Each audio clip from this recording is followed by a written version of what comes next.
നമ്മളുടെ പെരുമാറ്റങ്ങൾ കാരണം മറ്റുള്ളവർ പ്രയാസപ്പെടരുത്. അതിൽ വളരെ പ്രധാനപ്പെട്ട ഒന്നാണ് നോമ്പുകാലത്ത് മുഅ്മിനീങ്ങൾ ശ്രദ്ധിക്കേണ്ട ഒരു സംഗതി, ജനങ്ങൾക്കിടയിൽ നിന്ന് കാർക്കിച്ച് തുപ്പുക എന്നത്.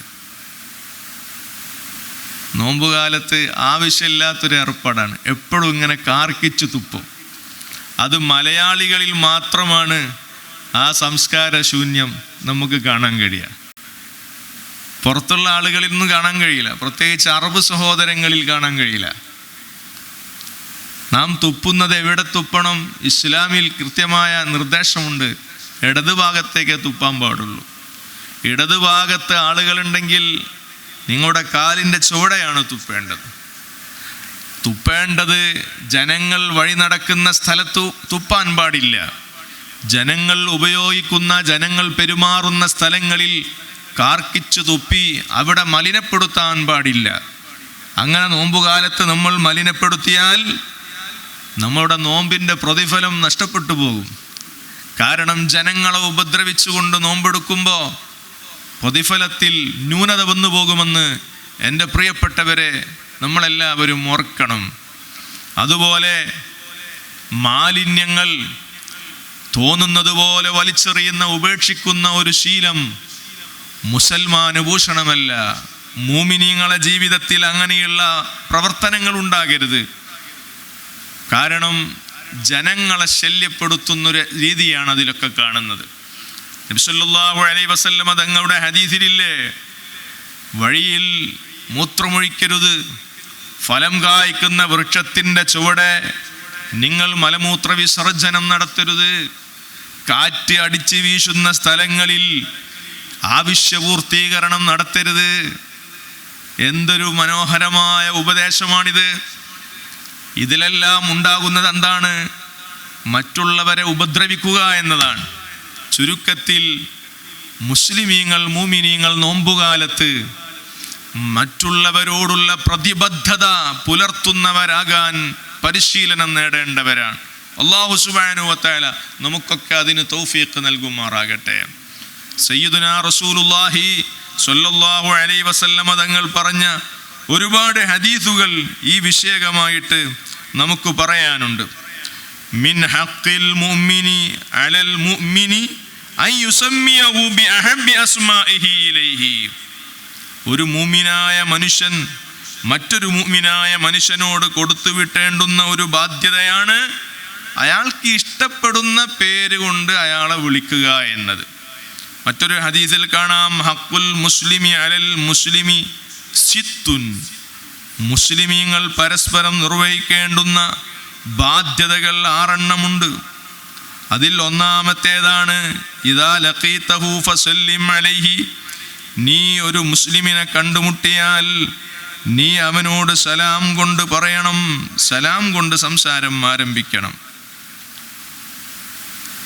സലാമിൻ്റെ മഹത്വം എത്രയാണ്!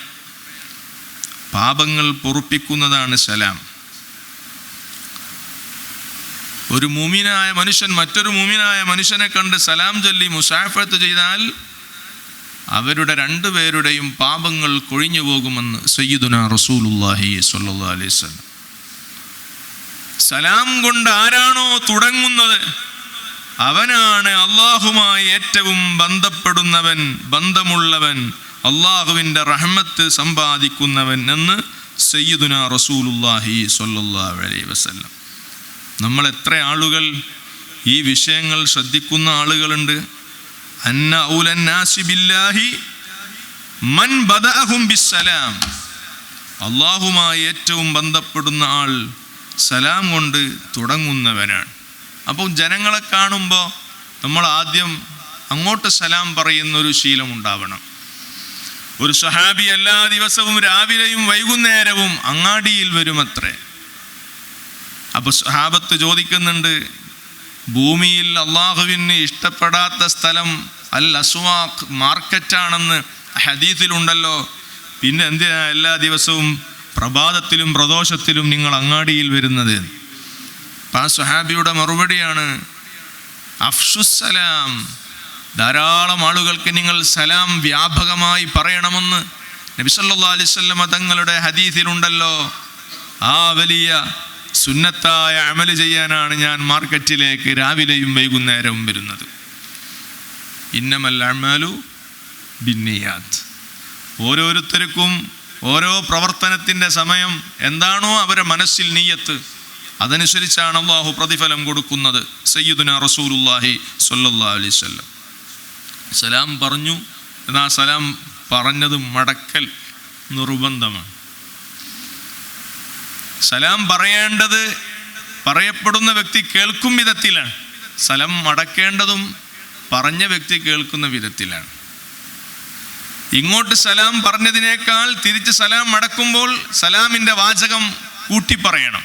അസ്സലാമു അലൈക്കും വഅലൈക്കുമുസ്സലാം റഹ്മത്തുള്ളാഹ്, അസ്സലാമു അലൈക്കും വറഹ്മത്തുള്ളാഹ് വഅലൈക്കുമുസ്സലാം വറഹ്മത്തുള്ളാഹി വബറകാതുഹു. ഈ നിലയ്ക്ക് സലാം പറയണമെന്നാണ് സലാമിൻ്റെ മര്യാദകളിൽ ഇമാമുമാർ പറയുന്നത്. ഇരിക്കട്ടെ, സലാം നടന്നു വരുന്ന ആളുകൾ നിൽക്കുന്നവരോട് സലാം പറയണം. കൂടുതൽ ഉള്ള ഒരു സംഘത്തോട് ഒരാൾ സലാം പറയണം. അങ്ങനെയാണ്. ചെറു സംഘം വലിയ സംഘത്തോട് പറയണം. ഈ രൂപത്തിൽ സലാം നമ്മൾ വ്യാപിപ്പിക്കണം. നബി സല്ലല്ലാഹു അലൈഹി വസല്ലം പറയുകയാണ്, ഹഖുൽ മുസ്ലിമി അലൽ മുസ്ലിമി സിത്തുൻ. ഒരു മുസ്ലിം മറ്റൊരു മുസ്ലിമിനോട് നിർവഹിക്കേണ്ടുന്ന 6 ബാധ്യതകളുണ്ട്. അതിൽ വളരെ പ്രധാനപ്പെട്ട ഒന്നാണ് സലാം ചൊല്ലുക എന്നത്. മറ്റൊന്നാണ് വഇദാ മരിള, രോഗിയായാൽ അവനെ സന്ദർശിക്കുക എന്നത്.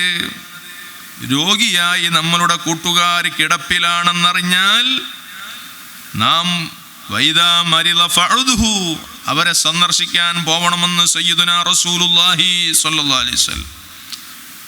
എന്തൊരു സമൂഹത്തിനോടുള്ള ബാധ്യത നിർവഹിക്കാൻ പറഞ്ഞ മതമാണ് പരിശുദ്ധ ഇസ്ലാം. രോഗിയെ സന്ദർശിക്കാൻ ഒരാൾ പോയാൽ അയാൾക്ക് അള്ളാഹു വലിയ റഹ്മത്ത് ചെയ്യും. അയാളുടെ പാപങ്ങൾ അല്ലാഹു പുറത്തു കൊടുക്കും.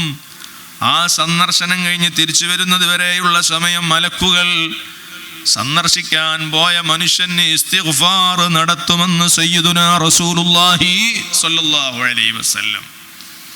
രോഗിയെ സമീപിക്കാൻ ചെന്നാൽ അവരുടെ രോഗാവസ്ഥയിൽ നിന്ന് അവർക്ക് ആശ്വാസം കിട്ടുന്ന വാക്കുകൾ പറയണം. തങ്ങൾ ഏത് രോഗിയെ സന്ദർശിക്കാൻ ചെന്നാലും പറയുന്നൊരു വാക്കുണ്ട്, ലാ ബഅസ തഹൂറുൻ ഇൻഷാ അല്ലാഹ്, കുഴപ്പമില്ല, മാറിക്കോളും ഇൻഷാ അല്ലാഹ്. ഇത് നമ്മൾ സാധാരണഗതിയിൽ നമ്മൾ മലയാളത്തിൽ പറയുന്നൊരു വാക്കാണ്. പക്ഷെ അത് സുന്നത്താണ് എന്നുള്ള നിയ്യത്തോടു കൂടി പറഞ്ഞാൽ അതിന് കൂലിയുണ്ട്. ലാ ബഅസ തഹൂറുൻ ഇൻഷാ അല്ലാഹ്, സാരമില്ലെന്നേ, അതൊക്കെ സുഖായിക്കോളും, ബേജാറാവണ്ട, സുഖായിക്കോളും ഇൻഷാ അല്ലാഹ്.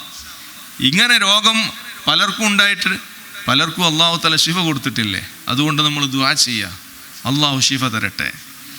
ഇങ്ങനെ നല്ല നല്ല വാക്കുകൾ, മനക്കരുത്ത് കൊടുക്കുന്ന വാക്കുകൾ പറയണം. അതുപോലെ രോഗിയുടെ സമീപത്ത് പോയാൽ കൂടുതൽ സമയം ഇരുന്ന് ശല്യം ചെയ്യരുത് എന്നാണ് ഇസ്ലാം പറയുന്നത്. അവർക്ക് ആശ്വാസം കൊടുത്ത് പെട്ടെന്ന് അവിടുന്ന് തിരിച്ചു പോരണം. ഇനി കുറഞ്ഞ സമയം നമ്മൾ അവിടെ ചെലവഴിച്ചാൽ അത് രോഗിക്ക് ആശ്വാസമാകുമെങ്കിൽ അവിടെ ചെലവഴിക്കാം. സാഹചര്യത്തിനനുസരിച്ച് വേണം രോഗിയുടെ സമീപത്ത് നാം സമയം ഉപയോഗപ്പെടുത്താൻ. മൂന്നാമത്തെ ബാധ്യത നബി സല്ലല്ലാഹു അലൈഹി വസല്ലം തങ്ങൾ പറയുന്നു, ഇദാ ദഅക ഫഅജിബുഹു, നിന്നെ ഏത് മുഅ്മിൻ ക്ഷണിച്ചാലും ആ ക്ഷണം നീ സ്വീകരിക്കണം. നമ്മളെ പലരും ക്ഷണിക്കാറുണ്ട്, പക്ഷെ ക്ഷണം സ്വീകരിക്കുക എന്ന സ്വഭാവം പലർക്കും ഇല്ല. അതൊരു വലിയ കടപ്പാടാണ് നമ്മൾ ഒഴിവാക്കുന്നത്, ഉപേക്ഷിക്കുന്നത് എന്ന ഒരു ബോധം എൻ്റെ പ്രിയപ്പെട്ട സുഹൃത്തുക്കളെ, സഹോദരങ്ങളെ, നമുക്ക് ഓരോരുത്തർക്കും നല്ലതാണ്.